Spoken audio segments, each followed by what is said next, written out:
Kay gisapot man ko, gipahimungtan ako niya ako ang mga tanom. Ako ning gipang arrange, gilimpyuhan.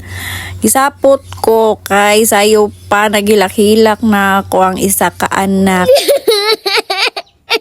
Kay nakonsensya man ko, kay nabunalan ako ba, kay kuha kay niya ako ang kalagot ba sayo pa sa buntag. Ayaw, di ma. Pagtuo pa lang sa mga silingan, nag-ihaw kong baboy ba, sayo pa kay sa buntag, nagtsaok-tsaok na. Pero nagyaw-yaw ragod ko.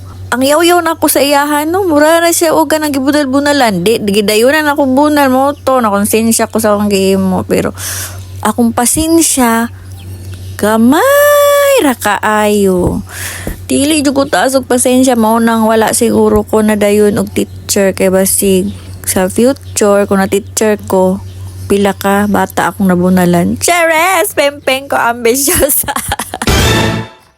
Mag-away ra jud mi usahay ani akong bunso no kanang tingpukaw niya ng ting eskwela usahay okay usahay dili maura gyud namo ang World War 2 ug 1. Maura gyud na ako ang kasurindiran sa iyaha.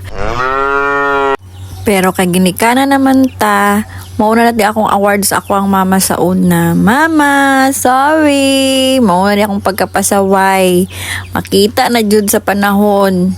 Karon nga ako na pud ang nahimong inahan. Oh my God. Og para mawala ako ang stress og kasuko sapot sa buntagon og number 1 ang konsensya direta. Ano te? Kani, muna kong palit ani kay kinahanglan ako ni sa among tournament sa Bukidnon. Pero ni mama? Kini akong mga tanom guys, dugay nakayo ni sila 5 years or 6 years na ni sila sa kuha. Wala pa'y pandemic, nana ko'y tanom. Hantod ni sikat ang mga tanom atong pandemic. Kitagaan kong mga tanom sa kong mga nakaila diri sa Jensen. Hantod nga nahimo na kong lumadre sa Jensen na naghanjud sila, o diba? Karon gatiman ako sila pag-ayo. Mga pat na lang akong gipampalit ana pero dili ang mga tanom ha. Pero gampingan jud ako na sila kay nganuman gikan na sila sa mga tao nga gampingan pud sila. Syempre gampingan pud nako sila. Hanto na naghan sila. Oh, di ba? Dalon ako na sila og farm pohon dito sa lote ni Uyabana. Kay pohon, dili man mi forever diri sa mong gipuy-an kay mamalhin man mi dito sa lote pag mahuman to dito amo ang gipatukod na balay.